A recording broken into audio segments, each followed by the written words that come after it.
when you have incentivization, ownership economies, community owned, real meaningful contributors behind a project, really helps to amplify what it is that we're building at the core of our technology. When we wrap this blockchain layer around it, we can actually scale like you've never seen before.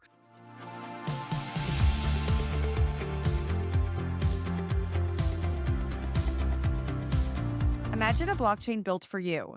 No wallets, no keys, no hassle, just innovation. Welcome to Xion, the first walletless layer 1 blockchain purpose built for consumer adoption. With Xion, developers can build, launch, and scale products that are ready for the masses. No technical barriers for users, thanks to groundbreaking chain abstraction. All it takes to join the crypto revolution? An email. Say goodbye to complexity and hello to possibility. Ready to take the leap? Explore Zion today at zion.burnt.com. We all want to believe in something. In Chinese, belief also means trust. We want to trust our systems and each other so we can build a future beyond what we know. Join us at Consensus Hong Kong, where belief becomes real. Hello and welcome to Markets Daily, hosted by me, Jen Sanasi. On this show, we navigate the currents shaping the crypto markets, providing insights against the broader financial landscape. So, whether you're actively trading or simply fascinated by the volatility of the crypto markets, this show is your compass to understanding what's happened, where we are, and where we're going. On today's show, we're joined by Spexi CEO Bill Lakeland. Bill, hi. Hey, Jen. Great to see you. Yeah, good to see you too. Now, this week, Bitcoin hit new all time highs again. I got to ask you, what are you watching? What are you making of this insane momentum that keeps building as we head to 2025? Yeah, I mean, you're right. It's pretty insane. I mean, I'm trying to remain calm and do what I do best, which is building a business. So I'm trying to stay focused on that, but I'm seeing a real sort of stabilization happening right now. I try to remain fairly macro in general, so watching for kind of balance and stability in the markets is really what I'm looking for as I move into 2025 because we're looking to decentralize our technology kind of into a less choppy kind of crypto environment. So pretty excited about what we're seeing right now. Obviously, Bitcoin, Ethereum are kind of the gold standard to watch there, and it's pretty wild to see what's happening. But also other Deepen projects, so the decentralized physical infrastructure networks, and AI and compute protocols as well, because they're kind of moving more closely aligned with those. I know you just raised a $11.5 million Series A round. I imagine you started this round probably before we hit this like very bullish time. But talk to me about interacting with investors. Has their sentiment shifted at all as we head into what seems like it's going to be a very bullish 2025? Does it feel different than before? Well, there's definitely a transition. I'd say cautious optimism is definitely occurring right now. I mean, we were raising, of course, before the election. We were raising, in the summer, which is always traditionally a tough time to raise because a lot of folks are off traveling. Minds are on different things. So it was sort of a bit of a challenging time. And in the summer, we didn't quite know what was going to happen and if things were going to stabilize or not, where things were going. So it was a little bit of, it was actually a tricky time to be raising. So I think that speaks a lot for our project and what it is that we're doing, the value that we can bring with the data we're capturing, this kind of global image layer that we're bringing to everybody to be able to layer AI applications on top of for smarter business and smarter use cases. It sort of speaks volumes to what it is that we're doing for us to be able to kind of get a really a decent raise, a really great Series A with a great team behind us. In this period of time. And we sort of closed right at this transition point. We closed it off right at the point where it's like, hey, now we're actually seeing solid guardrails and tracks to align on with crypto moving into 2025. So we're kind of in a place now where we can scale and grow quickly and confidently. Let's talk about Deepen for a second. That was really one of the big narratives of this year. I imagine that continuing into 2025, we've talked to a few different Deepen projects on CoinDesk, Demo, Helium. Talk to me a little bit about the Deepen narrative. How are investors or the VCs that you've talked to, how are they looking at it? And how do you expect it to progress over the next Mhm. 12, 18 months? Yeah, well, I mean, blockchain, is it's here to stay. I mean, we're fully into it and sort of enabling real businesses to scale faster and accelerate, especially supply sides of their networks because they're usually two-sided networks. Being able to accelerate, well, actually, both sides of the networks is what is really exciting about a crypto-enabled marketplace. When you have incentivization, ownership economies, community-owned, real meaningful contributors behind a project, really helps to amplify what it is that we're building at the core of our technology. When we wrap this blockchain layer around it, we can actually scale like you've never seen before.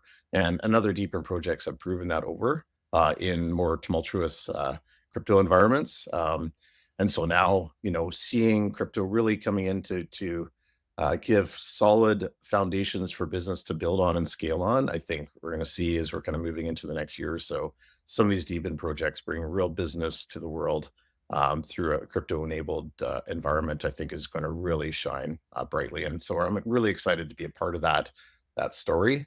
Spexi is a little bit more effort, and so it's really interesting how we leverage drone pilots who have a huge amount of passion to fly drones. They bought them for a reason; they want to fly them, and we create this really cool, fun, and interesting way for them to go out and actually earn, as well as just fly for being hobbyists. So it's kind of this really amazing sweet spot we're finding with our pilot network to incentivize them and be able to capture cities and urban areas at a rate unheard of. Like you can't do that with airplanes and satellites at the speed that we're doing with drones. So it's quite remarkable to actually see this network come to life.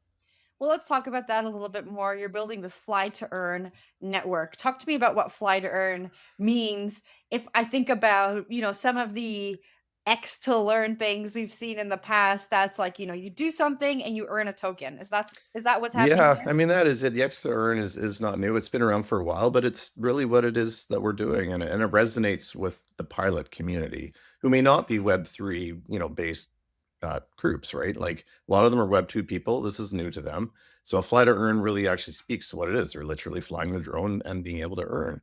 And so, fly to earn for us is our incentive model that rewards, drone enthusiasts and pilots to collect imagery, to do their passion, flying drones and collect imagery by participating in our network. Through automated missions, essentially, pilots will show up, they fly an area that has a predetermined flight path. Everything is completely autonomous, so the drone flies itself through the technology that we've developed, and pilots can ride their bike, scooter around, while they're working to collect more spexigons, and they can earn while completing a city and flying your backyard or in your local community. It's really an amazing uh, method to be able to capture really quickly. So it's exciting to see. Okay, and then take me through the next part of the journey. So they're flying completely automated. They're uploading the imagery. We actually created there's some blockchain technology to help solve a problem with which we call proof of capture. So being able to authenticate the data sets. Our software controls the drone completely. So even the camera, the time of day, so they can't fly it in the evening at night when it's dark. All these sort of things are baked into the system. So it's kind of like there's leaderboards in there. There's a bunch of sort of gamification processes to make it fun and exciting, as well as obviously being paid for their work. But actually, after the flights, they upload the data. It goes through our proof of capture sort of blockchain system and to authenticate, and they essentially get paid and they continue. So pilots, they can fly. Some of the pilots are earning up to $500 to $1,000 a day right now on fiat, which we will be converting into a token this next summer. But that's a huge amount of utility that they're able to get out of the system. So being able to do things like reserving and staking in the future and a bunch of other ways to be able to add utility and value to the pilots and the pilot experience and sort of gamifying some of this more interestingly are other ways that we'll be able to sort of add utility and sort of fun components to what it is that we're doing. Who are the buyers of this imagery? And maybe tell us a little bit more about the problem that this is solving. Yeah, I mean, the buyers, I mean, this is the exciting part because there's been a traditional set of buyers for this type of data, mostly, governments, large enterprises that use Google Earth type imagery for business operations, cities for smart city applications. Cities want to monitor change, they want to monitor the trees, the condition of the sidewalks, building permitting. There's just thousands and thousands of use cases traditionally of what are being used. But because we're leveraging drones, we're actually able to fly at a higher resolution than what you can get out of satellites and airplanes. And we can also fly more frequently, meaning we can task pilots in an on-demand way to update smaller areas of cities very, very quickly, as in like the same day, which is unheard of in the satellite and aircraft space. All right, as we wrap up here, talk to me about maybe the average drone pilot who's participated in this. How much money are they making for participating and contributing to a Spexi ecosystem and product? Well, it actually kind of blew my socks off to see what some of the pilots were actually making. And so I don't want to point out specifically, but there are definitely pilots that are earning, over 500 a day doing this type of work currently. And that's under the current incentives. That's with, we've just launched our beta the last April. And we've flown, over 50,000 of these hexes that I just spoke about. That is like each one of those is an individual drone flight. So we're, at the mid 50,000 flights already since then. And we're paying, this low figure fiat dollars per hex right now, but it's only a 5-minute flight, and pilots will collect, 100 of these a day, if they're get really good and efficient at it. So there's definitely an opportunity to earn, and there's definitely an opportunity to turn your passion into something fun and exciting. Bill, thank you so much for joining the show. It was a pleasure. Absolutely. Great to meet you, Jen. And thank you to our audience for watching Markets Daily. If you enjoy watching Markets Daily, subscribe to our YouTube channel, give us a thumbs up, and leave a comment. If you prefer to listen, we are on the CoinDesk Podcast Network that is available on all podcast platforms. Subscribe, give us a star rating. We prefer 5. Thank you for watching. Thank you for listening, and we'll see you tomorrow.